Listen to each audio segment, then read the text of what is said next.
राज्य विधिमंडळाचं हिवाळी अधिवेशन संस्थगित.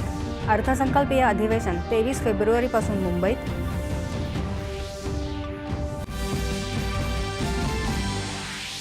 वर्ष 2029-30 दरम्यान $1 ट्रिलियन अर्थव्यवस्था असलेलं महाराष्ट्र हे देशातलं पहिलं राज्य ठरेल. मुख्यमंत्र्यांनी अंतिम आठवडा प्रस्तावावरच्या चर्चेला उत्तर देताना व्यक्त केला विश्वास. विकासासाठी कर्ज उभारावंच लागतं असं सांगून रिझर्व्ह बँकेच्या निकषानुसारच कर्ज उभारणी झाली असून राज्याच्या आर्थिक स्थितीसंदर्भात विरोधकांचे आरोप मुख्यमंत्र्यांनी फेटाळले. विदर्भ मराठवाड्याचा 13,34,000 हेक्टरचा सिंचन अनुशेष संपला असून केवळ अकोला, बुलढाणा आणि हिंगोली या 3 जिल्ह्यांमध्येच 49,000 एकरचा अनुशेष बाकी. मुख्यमंत्र्यांची माहिती. या अधिवेशनात विरोधकांनी जनतेच्या प्रश्नावर नव्हे तर केवळ विरोधी पक्ष नेतेपदाबाबतच चर्चा केल्याचा उपमुख्यमंत्री एकनाथ शिंदे यांनी विधान परिषदेत लगावला टोला.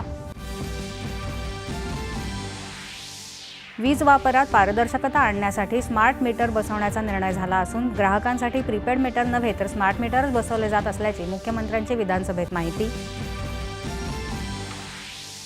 अधिवेशनात विदर्भाकडे पूर्णपणे दुर्लक्ष झालं असून पुरवणी मागण्या मंजूर करून घेणं हाच अधिवेशनाचा उद्देश असल्याचा विरोधकांचा आरोप.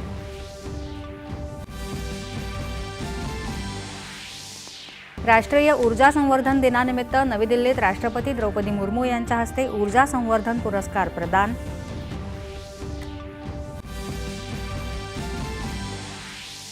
चेन्नई इथे सुरू असलेल्या स्क्वॉश विश्वचषक स्पर्धेत गतविजेत्या इजिप्तचा दणदणीत पराभव करत भारत अंतिम फेरीत दाखल.